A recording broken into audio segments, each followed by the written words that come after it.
Hello guys, जैसे कि हमने लास्ट वीडियो में क्वेश्चन नंबर 3 स्टार्ट किया था। हमने क्वेश्चन नंबर 3 में क्या किया था?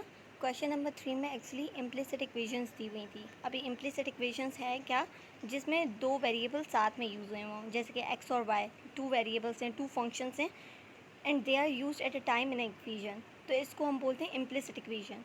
इम्प्लिसिट इक्वेशन वो इक्वेशन होती है जिसमें दो फंक्शन साथ में यूज़ किए हुए होते हैं। ठीक है, तो हमने इम्प्लिसिट इक्वेशन को डिफ्रेंशिएट करना स्टार्ट किया था। हमने फर्स्ट पार्ट में डिफ्रेंशिएट कर लिया था। फर्स्ट पार्ट हमारे पास था y minus x y minus sine y is equal to zero. इससे पहले मैंने आपको एक कॉन्सेप्ट दिया था ट्राइग्नोमेट्रिक रेशियोज़ का, कि उनको डिफ्रेंशिएट कैसे करते हैं हम लोग।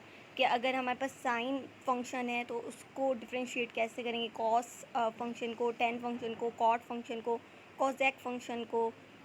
ठीक है, तो हम इनको डिफ्रेंशिएट कैसे करेंगे ये हम पूरा शॉर्ट ट्रिक से भी लर्न कर चुके हैं और विद ह्यूज फार्मूला से भी लर्न कर चुके हैं। आज की वीडियो में हम डिफ्रेंशिएट करने वाले हैं इम्प्लिसिट इक्वेशन को, जो कि है x y cube minus 3y plus 2x। अभी ये इक्वेशन मैंने पहले ही यहाँ पर नीचे लिख ली है। तो ये रही हमारे पास equation y cube minus 3y plus 2x is equal to zero. उससे पहले हमने डिफ्रेंशिएट किया था y minus x y minus sine y is equal to zero. अब इन इम्प्लिसिट इक्वेशन में हमें निकालना क्या होता है, हमें किसकी वैल्यू निकालनी होती है? हमें निकालनी होती है d y by d x, मतलब हमें डेरिवेटिव ऑफ y की वैल्यू निकालनी होती है, क्योंकि हमें पता है डेरिवेटिव का सिंबल क्या होता है, डी बाई डी एक्स। और हमें किसकी वैल्यू निकालनी है?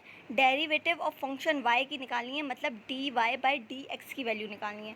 डेरिवेटिव होता है डी बाई डी एक्स, हमें वैल्यू निकालनी है d y by d x. ठीक है, तो अभी हम इसको सॉल्व करना स्टार्ट करते हैं। सबसे पहला जो स्टेप होता है ना, ऑफ कोर्स अगर आप एग्ज़ाम्स में जाओगे तो सबसे पहला जो स्टेप यही कि आप पूरी इक्वेशन को एज इट इज़ एक बार तो लिख ही लो। ठीक है, तो एग्ज़ाम्स में तो आप पहले ये इक्वेशन एज इट इज़ लिख लोगे, फिर आप डेरिवेटिव अप्लाई करोगे,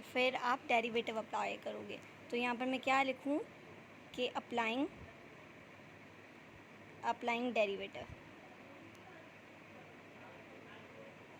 अप्लाइंग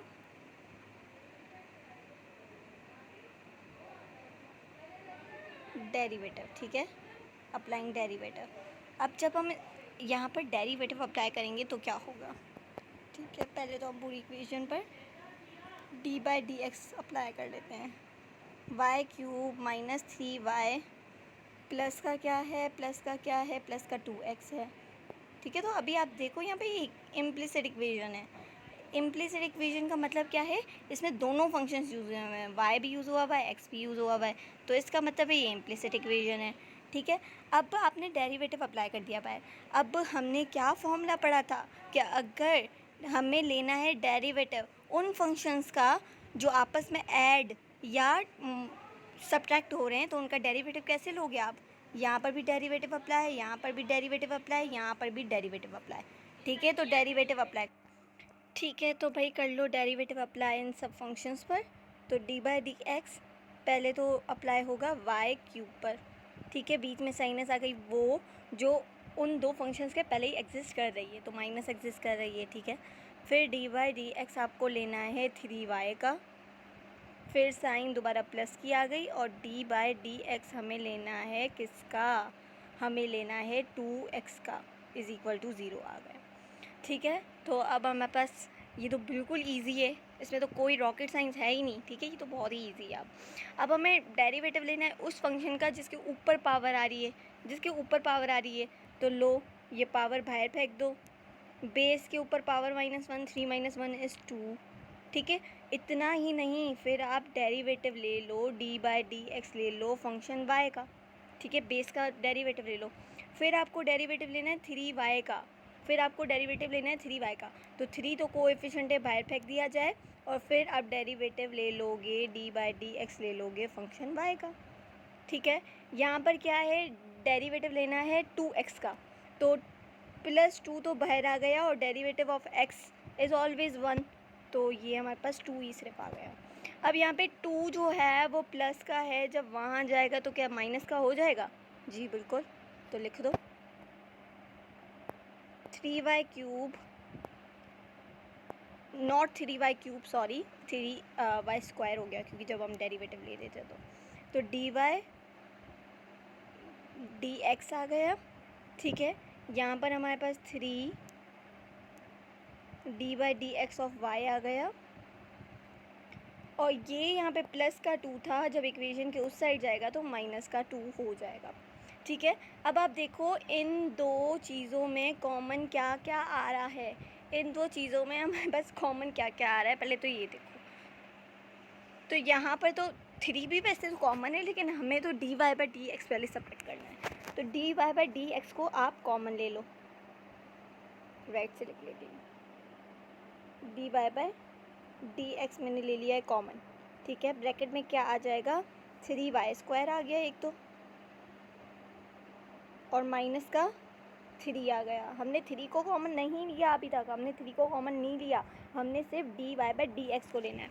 अभी हमने 3 को कॉमन क्यों नहीं लिया, आपको ये भी क्वेश्चन होगा, क्योंकि अगर हम 3 को कॉमन लेते हैं तो ये 3 इसके साथ आ जाएगा, और फिर जब हम इस पूरी टर्म को इक्वेशन के उस साइड लेके जाएंगे तो हमें इस 3 को भी लेके जाना पड़ेगा, क्योंकि हमें तो सिर्फ डी वाई डी एक्स की वैल्यू निकालनी है।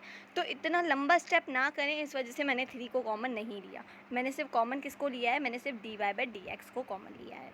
उसके बाद यहाँ इस इक्वेशन के तो साइड में -2 ही आएगा, ठीक है। अब आप देखो तो ये पूरी टर्म इस d y by d x से मल्टीप्लाई हो रही है। जब वहाँ जाएगी, जब इक्वेशन के उस साइड जाएगी तो क्या करेगी, तो डिवाइड करेगी। तो d y by d x is equal to -2, ठीक है। और यहाँ पर क्या आ गया, 3y² -3। अब आप इसको और कर सकते हो, आप कैसे और सिंप्लीफाई करेंगे कि d y by d x तो लिख लेंगे, क्योंकि उसकी वैल्यू निकाल रहे हैं, ठीक है। ऊपर तो है -2, अब नीचे अगर आप -3 कॉमन ले लो, -3 कॉमन ले लिया, ठीक है। तो 1 2 आ जाएगा 1 माइनस का y², 1 माइनस का y²। अब आप देखो तो ये माइनस माइनस कैंसिल हो गया, ये मैं किसी और कलर से कर लेती हूँ, ठीक है। तो ये माइनस माइनस तो कैंसिल हो गया, तो हमारा फाइनल आंसर क्या आया हमारे पास, d y by d x हमारे पास क्या आया, हमारे पास आया 2/3 1 - y², ठीक है। ये हमारे पास आया है फाइनल आंसर। कैसे किया, इतना इजी था, इसमें कोई रॉकेट साइंस नहीं है, ठीक है। पहले तो हम एक्सरसाइजेस में पढ़ रहे थे कि हमें डेरिवेटिव लेना है किसी सिंपल टर्म्स का, सिंपल फंक्शंस का, जो आपस में या तो मल्टीप्लाई कर रहे हैं, या तो डिवाइड कर रहे हैं, या तो पावर में है, या तो ऐड हो रहे हैं, या सब्ट्रैक्ट हो रहे हैं। इस एक्सरसाइज में हमने बहुत ज़्यादा इंपॉर्टेंट कॉन्सेप्ट्स पढ़े।